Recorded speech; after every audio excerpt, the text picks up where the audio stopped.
Good morning, everybody, and welcome in this new podcast of Language Exchange. Today, I've got really special news.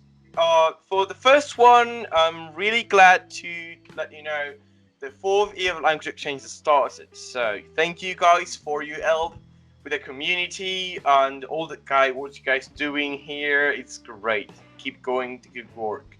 So, today I have a really special guest. It's been a while organizing it.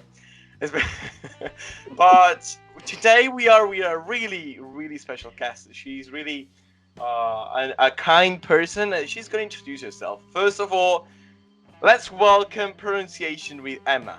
Oh, thank you. If you kept on talking about me, I think my head would get so big I wouldn't be able to leave the room. Anyway, yeah. Kind person.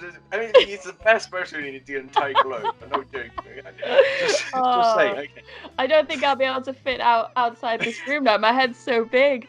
So, my name is Emma. I'm from the page and channel Pronunciation with Emma. You can find me across pretty much every social media platform there is.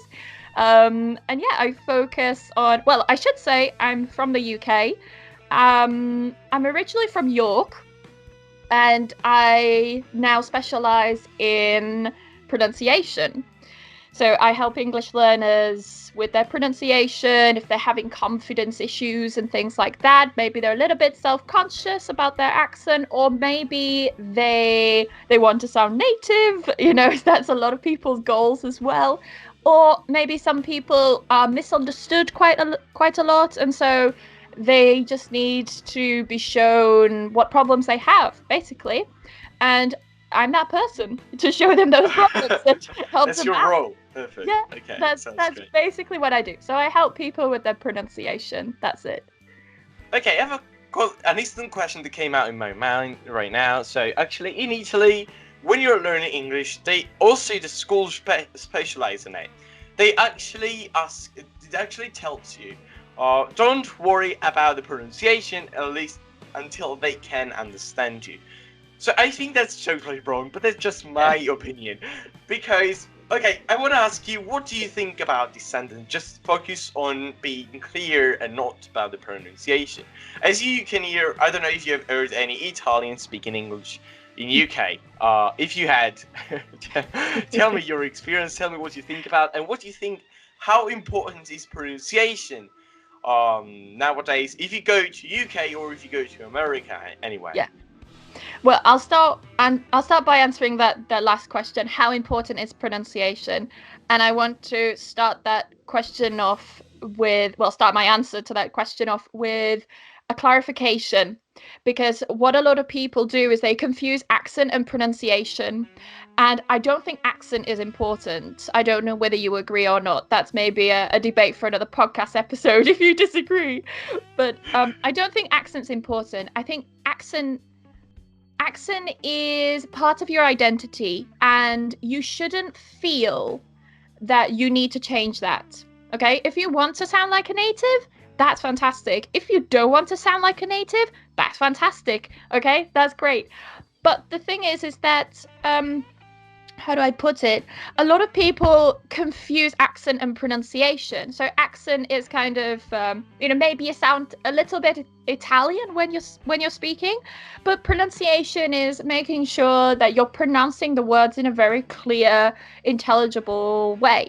So, a really common example, especially with my Italian students and many other students from different countries, they say things like comfortable, and I have to tell that, and that's nothing to do with accent, yeah? That is to do with pronunciation. A lot of my students, they'll say like, oh, this chair is very comfortable. I'm like, no, it's comfortable. So even if they're saying like, I'm trying to think, how would they say comfortable, They I'm partly Italian. I just yeah, comfortable, and they add that kind of. That's it. They would still be understood, even though they have an Italian accent when they say it. So, yeah, my job is to help people with pronunciation. I think pronunciation is important. Otherwise, people aren't going to be able to always understand you.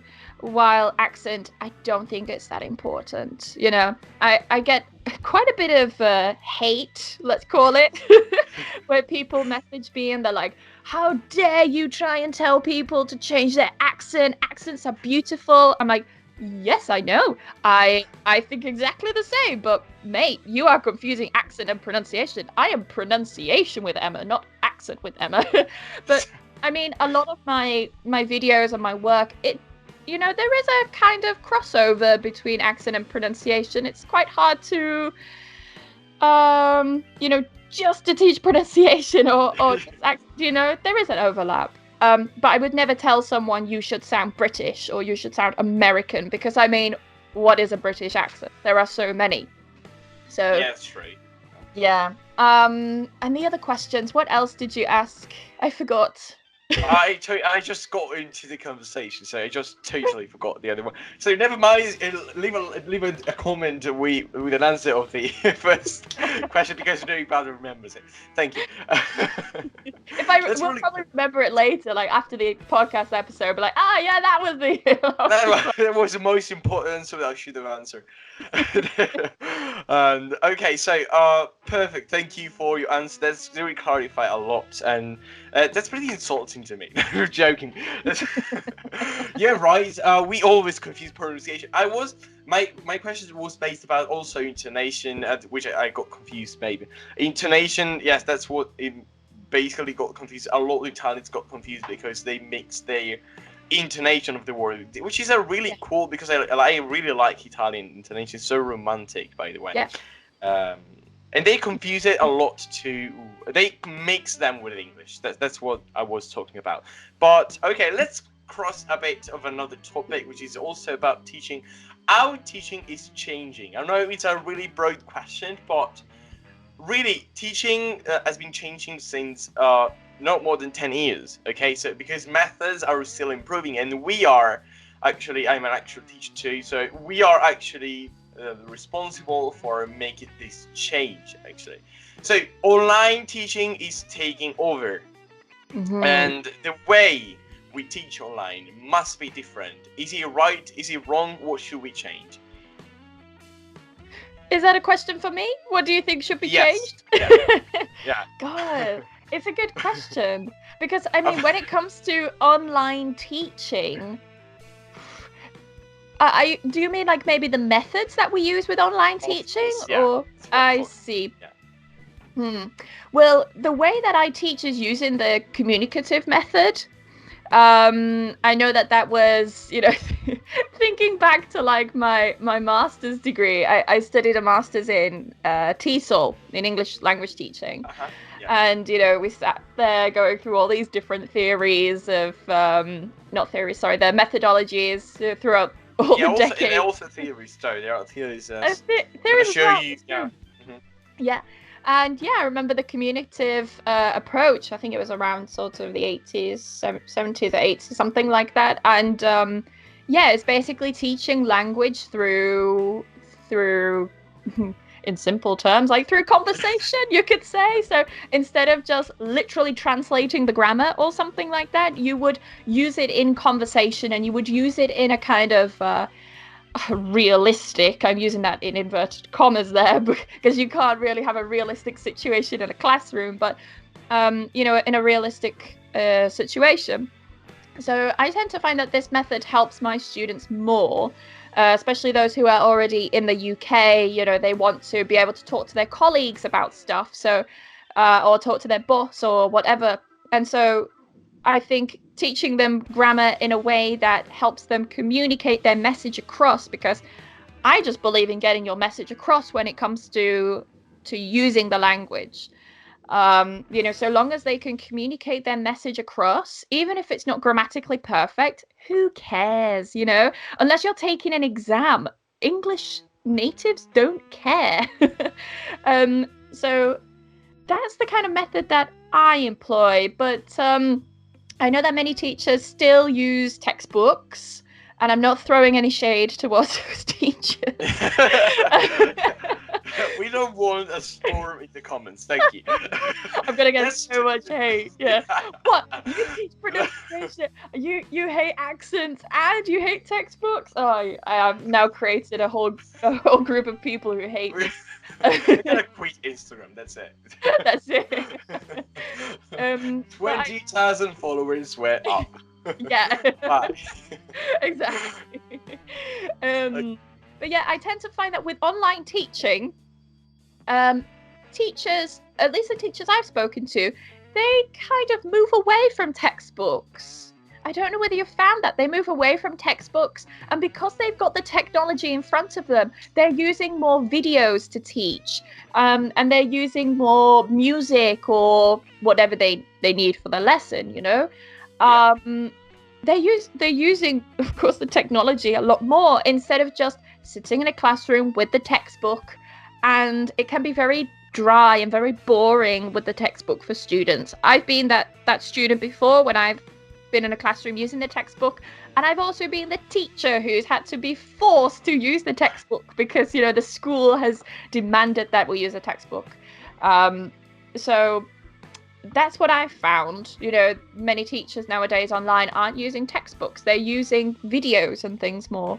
Documents. I mean, you can do so much. Like, for example, using Google Docs. I don't know whether you use it, but you can edit documents in real time with your students. So you can, you know, get them to do a writing task, and you can kind of be correcting them as they're writing, or you can be kind of writing things on that document as well to help them. You couldn't do that in the past. You would literally have to take the pen and paper away from them and scribble all over it and stuff like that. So yeah, I find it is changing. There isn't much research into it though, whether that's a good thing or not. I don't know. What do you? Yeah, sure. Okay. Yeah, okay. There we go. Yeah, it's a beautiful way to explain how teaching should change through time. So, dear teachers that you're still using textbooks, please stop. Unless you're being forced by your director of studies, like that is. Schools are still back in the 1950s, but that's not a matter we're not going to discuss about, because we're not only going to lose subscribers, we're going to receive visit by the police. So thank you, government, for what you're doing. And so yes, the methods are so various, and the technology is evolving so much that we don't even have the time to learn. As teachers, we are learners too.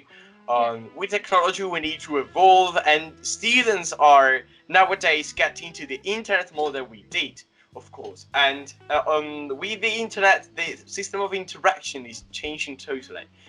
As more as you can learn something on YouTube. You can learn how to play guitar. You can learn English on YouTube, which wasn't possible like even 10 years ago. And that's incredible, the way learning is changing. So we need to adapt to get the best out of teaching. It's not only about getting more students, but if you really love teaching, you need to find a way to get them through.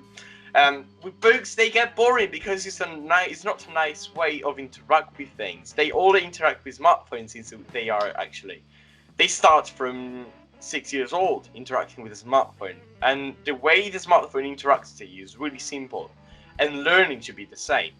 And shouldn't be studied as you study history, for example. In Italy, we have a lot of these cases. We study all the subjects the same way. And that's so boring because language must be applied. If you don't find the motivation to study a language, a lot of people just keep losing it because they didn't find the real motivation. So what could be the motivation you should suggest to your students? And if they're not for UK, so they don't actually have a reason, immediate reason to study that, what could be the motivation? What do you suggest to your students to keep the work up? Yeah, motivation's a really hard one, isn't it? Because different people have different motivators, and I feel as a teacher, it's my job to help them find the reason why they're motivated and to provide engaging lessons. But we cannot take 100% of the responsibility for the students' motivation as teachers. Otherwise, we'd be depressed and we'd go crazy. Like, oh, why is the student not doing their homework? You know, oh, it's my fault. I failed as a teacher. Well, no, the student hasn't done their homework because maybe they've got a full-time job. They've got 3 kids. I don't know. Their wife is currently divorcing them, and their mother-in-law is, you know, on their back about stuff. So they've got no time to do their homework. You can motivate them as much as you want, but if they've not got the time or the space in their mind to do their homework, you know, you can't blame yourself, you know. So what I tell students is that, like, let me get my thoughts together. This happens quite a lot. I get so many ideas in my head. I'm like, I need to process them first, then I can get them out. So a lot of my students, what happens is they have a goal in mind. Okay, I want to improve my English. Great, because I want to apply for a job as an engineer. Great, okay, good goal. But then they start, and then they become demotivated because they become overwhelmed by the work. So I had a student, I don't know whether she'll be listening to this, but if she is, then she'll know who she is. I won't mention her name or anything, but okay. You know, she contacted me and she said, Emma, I want to stop classes because, you know, it's too much. I've got my job, I've got my work and everything, and you know, I just can't cope with, like, all the pressure of everything. I feel like I'm not improving, which is a huge demotivator if you think about it, when you're putting in all that time and effort and you're not seeing the progress. And I had to explain to her, bless her, she's so sweet. I just explained to her that, look, the problem is that you're focusing too much on where you've got to go to reach your goal. You're not focusing on the progress that you've made in those, you know, however, 6 months, what was it, 4, I don't remember, number of months she'd been out of the country. You know, you're not focusing on that progress you've made in those months. You're thinking, oh, but I'm still having problems with this and this and this and this, instead of thinking, oh, but before I couldn't do this, I couldn't say this, I didn't know this, and now I know. So yeah, I tell students to kind of flip that and think about the progress that they've made. On top of that, with students who get overwhelmed, you know, it tends to be because, yeah, they've got, you know, maybe working 2 part-time jobs, and I don't know, their flatmates are playing 45 music. 45 hours a day, yeah. Exactly, 45 hours a day. Yeah, I hate those kind of jobs. And so, you know, I gave her this tip, like, to help you understand and realize that you are making progress. What I want you to do is take a notebook, or even on your phone, just open notes, okay, on your phone, and write down a new word or a new phrase that you come across every single day when you're at work or you're just at home or whatever. Just one word. Because many students, they kind of, they tell me, like, how much should I study a day? Should I study 1 hour? And I think, God, 1 hour just to sit and study? Instead, give yourself a task each day. So, you know, maybe on Monday you enjoy baking, so you're going to bake a cake. Instead of baking that cake in, imagine your first language is Spanish, okay? Instead of looking for recipes in Spanish, you look for recipes in English and you follow that recipe. And then maybe there's a new word there. You put, I don't know, maybe you don't know the word for mix, okay? You learn the word mix. So you write mix in your notes or your notebook. And then that doesn't seem like a lot, just noting down 1 word per day, does it? But over the course of a month, let's say, you know, it's a normal 30-day month, you've learned 30 new things in that month. So you can actually see what you have learned, and you can see that progress. And she's been doing that, and she stayed motivated, and she stayed doing her classes, and she's doing the notes every day because it helps her track her progress. So that's what I tell my students anyway. You know, focus on the progress you've made. If you can't see the progress you've made, then start keeping a journal or start keeping a notepad. Literally write down what you learn or what you do every day. And instead of studying for an hour, because, I mean, who wants to study English for an hour? Yeah, nobody. Literally no one, okay? We're going to get hate now from all the 1 hour... Yeah, they're gonna hate us because we are teachers. So every teacher is hated in the entire world. So that's it. So we'll keep the hate. So. So yeah, I tell people don't study with time. Set yourself a task and do something little every day. Integrate English into your everyday life, and you can do that even if you're in Italy. You know, I hear a lot of students saying, "Oh, but I don't have natives to practice with." Well, you don't need a native to practice with. You can literally just listen to a podcast on your way to work and back again. What's that? Half an hour listening practice. You can see if there are any conversation clubs or anything in your city and go to those, like language exchanges and things. Go to those once a week, practice your speaking. Find a language exchange partner. Does anyone want to learn Italian? Can you swap with them? And, integrate it every day as much as you can. Just one thing. That's what I recommend to students who lose motivation, and I want to keep them motivated. Sounds great because I feel like a monster now. No, I mean, what I'm saying is I actually apply kind of the same method with the kind of lesson I do. It's like go out in the nature, go out and go for a walk and just practicing conversation. And I actually say, if you want to really improve your vocabulary, what you should do is just like look at the things that you see while you're walking. And if you don't remember the name or the action, write down on a notebook. So, for example, if you don't remember how to say street lamp, just write down the Italian name, and at the end of the day, you will have like 4 or 5 words that you didn't know. And it's not just a word a day, so I feel like a monster, just overwhelm my students with words now. Yeah, no, but don't worry, because before I used to say this to students, like, write at least 5 words a day, and 5 words a day on Monday, 5 on Tuesday, that's like the odd words a week, which can be overwhelming. So to really take it down a notch, I just started saying to students, 1 word or 1 phrase a day, and then you have no excuse. No excuse. Everyone can learn 1 word a day. It might be tricky to learn 5. That'd be fantastic if you could learn 5. But some people are, what's the word? A little bit lazy. Okay. So if you tell them 1 word a day, you have no excuse.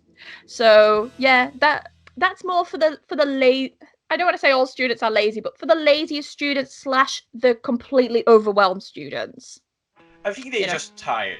They're just tired of the school method, honestly. That's it. Because when you see a nightmare when you talk about learning something, because you've been in school for so much and for the same method since elementary school, it's a nightmare to think about. Oh no, I've got to learn something new. What I've got to do now? I'm gonna move to another country and live like a normalist guy. That's what we're gonna do. Well, that's a kind of nightmare. Yeah. So we need more teachers like you to change the world. So that's the motto for today. Well, I hope I'm changing something. I mean, my students are happy. They don't complain. But I tell you something that's also quite tricky is like error correction. Because if you're using this communicative teaching method, then, when do we and how do we correct? Because there's so much controversy over, like in the research of student correction, of how should we correct. And I find that technology is making that easier. I don't know whether you found the same. Like I said before with the Google Docs, you're able to, correct the student in real time, or maybe they're writing something, and instead of just saying, no, that's wrong, Juan, it should be like this, okay, and then correcting it, you could maybe Get highlight. Out of my classroom. Leave. You can just maybe highlight the phrase or something and say, okay, Juan, you've written this, but it's not quite right, is it? How would we change this? And, Juan would then be able to think about it, use his brain, and then he'd be able to correct it. I find that students most of the time are able to correct things. If they don't, that's great, because it's like, yes, I can teach them something new. Maybe they're having problems with, I don't know, maybe Juan confused past simple and present perfect, which I know a lot of Italian speakers, Spanish speakers, and so on do. So I then use that as a teaching point. Like, great, okay, so, here you've used past simple, but we could use present perfect. Let me explain that for you, da-da-da-da-da. Yeah, I find that technology's definitely helped with that, but I don't know what your experience of it is. Maybe it's different. Well, that's different because I'm a teacher for Chinese people. And Okay. that's totally another matter. They don't confuse actually tenses because they don't have it. They don't confuse adjectives. They don't confuse names because they don't have plural. If you have plural of houses, for example, houses, they have a different word, totally different word. So for them, it's totally another word. So the teaching approach is, correcting them. Oh, my he's crying out at the door. It's impossible to work here. Okay. Fine. Did you hear that? Survive. Yeah, he'll survive. Don't worry. Oh my god! All right. Just some 20 minutes out of. Oh my god! All right. So as I always say, I'm gonna cut it out. Probably not. So it's funny. Keep it in. So yes, I was saying for them it's a totally new word, totally new characters, totally new environment, okay, to study. But they really like it because the method we apply is online with a board we can write to, we can draw, I can actually correct at the same time. But different connection with different students. That's my point of view. Yeah. Every student has different approach on the learning process actually. Some of them are kinesthetic, some of them are audible, visible, so they actually need different kind of correction. And that's true. You have to be gentle all the time, because if you show yourself as a strong teacher, they won't listen to you anymore. If they are children, if they are adults, it's the same. If you show yourself as a kind teacher, even though you're correcting, you don't need to force them. You just need to let them know that it's not quite right. Okay, so the kindness is one of the points you wanted to, or for the most important point of being a teacher, and also understanding the culture of the person you're teaching to. Because, as I said, every student's different and learning in different ways. I'm Italian and I've been studying English for 15 years. And I didn't quite catch it at all. So I started studying English on my own. I started 6 years ago. And that the ways I understood what English was for me. And it really got into a passion for me. And when I started practicing really different ways, different methods. I'm tired of something with textbooks. I want to try something new. And then I started searching for schools, and wasn't that great. It was actually the same as actual high schools, for example. So if you go to private schools, that's pretty. Even though they know there is a native inside, okay, let's get 400 students inside. That's not full, because you just use the excuse of a native that's going to show up just once a week and get paid like 10,000 more than me. But that's not a nice excuse, I'd say. It's not a cool point. We don't. Okay, guys, if you're listening, you don't need a native. Okay, you have internet. And if you're native friends, that's cool. I'm not talking about not making friends, okay? Just forget them. Don't talk to the natives. Is that what you're saying? Oh, geez, speaking to the internet is so hard. People misunderstand everything we were talking about.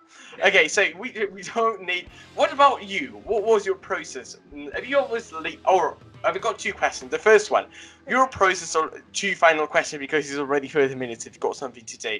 I don't want to take all your day.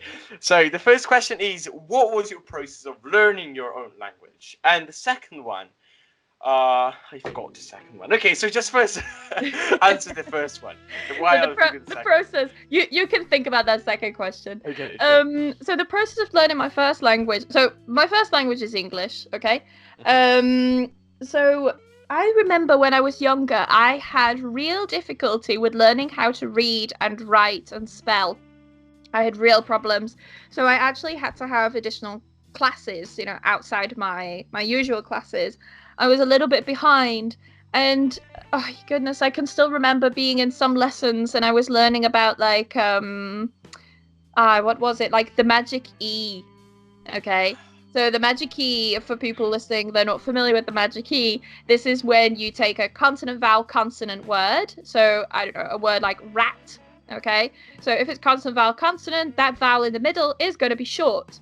However, if you add the magic E, meaning just an E at the end, then that E changes the vowel sound in the middle. And wow, I could not understand that concept for for a long time as a child. And yeah, I still remember saying things like ratty and sort of rat, rate, and so on.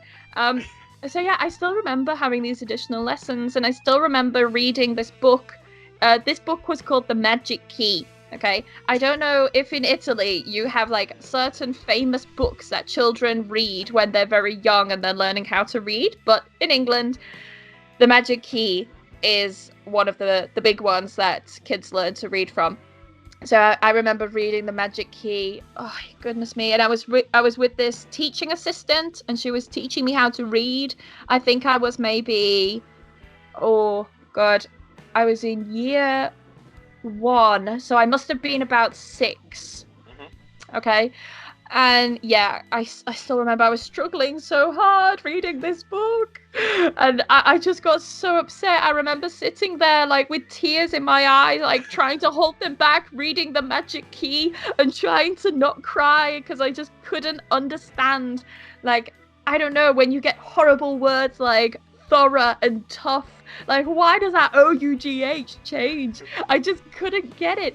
And so when I see my adult, because I only teach adults now, when I see my adult learners getting frustrated and confused about that, I just stop them and I tell them the story of how I nearly cried while I was 6 years old or 7 or whatever, reading The Magic Key. And it makes them feel... Teaching is a trauma. It is. It really is. I had a traumatic experience as a child, and I see that trauma happening to my students. I'm like, okay, let me tell you something that will make you feel better. I had the same problem when I was a child, but then they throw the excuse of, oh, but you were a child. Yes, I was a child. Can you imagine how frustrating that was? Because I only had my first language. It's not like I could, I don't know, flip to my native language and explain myself or Google Translate. I was stuck with my own first language and I had no other way to communicate or whatever.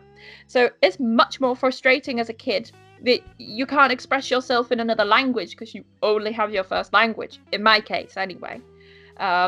So yes, that was my experience of learning my first language. But when it came to learning Spanish, I actually moved to Spain for a year. And I went there knowing only, one beer, please. I could count to 10. I could say my name. I could ask for a coffee with milk, and that was it. And then I decided to live with a family that spoke absolutely no English for a couple of months, and that was pretty hardcore. Like, I remember standing there, like, literally Google translating things, like Google translating sentences, because I didn't know how to say things. So I learned extremely quickly, because if I didn't speak Spanish, I didn't eat. I couldn't survive. Exactly. I'm gonna die in that house if I didn't speak Spanish. So yeah, I had to learn extremely quickly. I probably went up from like an A2 level to a B1 in like 2 months. Wow, It was incredible. It was so fast. And I didn't touch a textbook. I didn't study. I literally just spoke. So yeah, that's how I learned that. And now I'm gonna go more of a Bear Grylls story. It's like surviving Spain.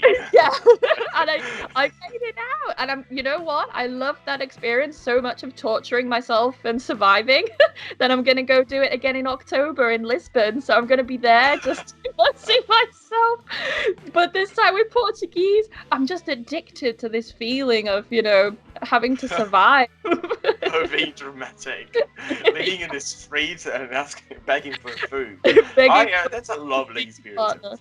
Yeah. It was a good experience. I survived, and this is what I tell my students. If I can do that, anyone can. I'm just a normal girl. I'm not like a genius with languages. I'm actually not very academic, despite having a master's. I'm really not academic at all, and so if I can do it, anyone can. Yeah. I think that's great, especially for those who are traveling a lot. if you love traveling, go out nowhere. Don't tell anyone where you're going. Just go there in another country. Especially if you don't know any word, go to Russia. Okay. Don't tell anyone. Don't tell your parents you're going away. Just go there and survive. That's a challenge. I think you should do that. It is, yeah. I don't recommend that you don't tell someone. I think you should tell someone before you leave. Yeah, like I've told my family and my students and my boyfriend and stuff. I think my boyfriend would notice if I disappeared for a month. Kind of. Yeah. Like, where are you? Oh, I'm in Lisbon. Sorry, I forgot to tell you. Yeah, he would definitely notice if I'd gone. So yeah, it's the best way. But then many students say, but I can't afford to go to another country for a month or a year, or I've got 3 kids and I've got a mortgage and I've got blah, blah, blah, blah, blah. I've got a job. Well, you don't have to. Just talk to people every day on Skype or on Instagram or whatever. Find people to talk to. There are so many English people learning Italian now. So you have no excuse, especially the Italians listening to this. You have no excuse. You can talk to someone every week. Yeah, you can, definitely. Ragazzi, mamma mia. Okay, that's the only thing you need to know when you will move to Italy, right? So just And to pizza. survive. Yeah, pizza, cafe. Okay. That's it. It's That's my the own language, but I only speak it. Okay. Yeah. Perfect. Okay, yeah. The second question was about if you're learning a language. Yeah, if you're actually, and you answered that without even my help. So I'm totally useless here. Okay, it's been a really lovely conversation. I really thank you so much for your time and for your efforts to come here. I know you got lesson later, so thank you really for your time. And Thank you for inviting me. Honestly, I love talking about teaching and all this stuff. It's just a case of time, isn't it? It's always, finding the time to do this stuff. But when I'm doing it, I do enjoy it. Nerding out over teaching and linguistics and stuff like that is good. It's not true. Okay, great. Thank you for your natural exposure of yourself, and thank you guys for following us. And till now, you're really brave. I mean, it's been 36 minutes now, and also we just see you in the next episodes of this podcast. I will surely call you. You'll be available. We're gonna talk Italian the next podcast. So if you're ready. Thank you again, guys. I remember you to follow here. I'm gonna post our social network in all the pages we have. Also in WhatsApp in the group, guys. Follow our Instagram page, which is really cool. We follow our posts every day. So it really teach a lot. Also to me, which is I'm perfect, I know, but sometimes I need to study a bit. So thanks to Emma for her efforts on the page, on the Instagram page, and on YouTube. Thank you guys also for following us, and I wish you to see you in the next episode. Have a nice evening. Bye-bye.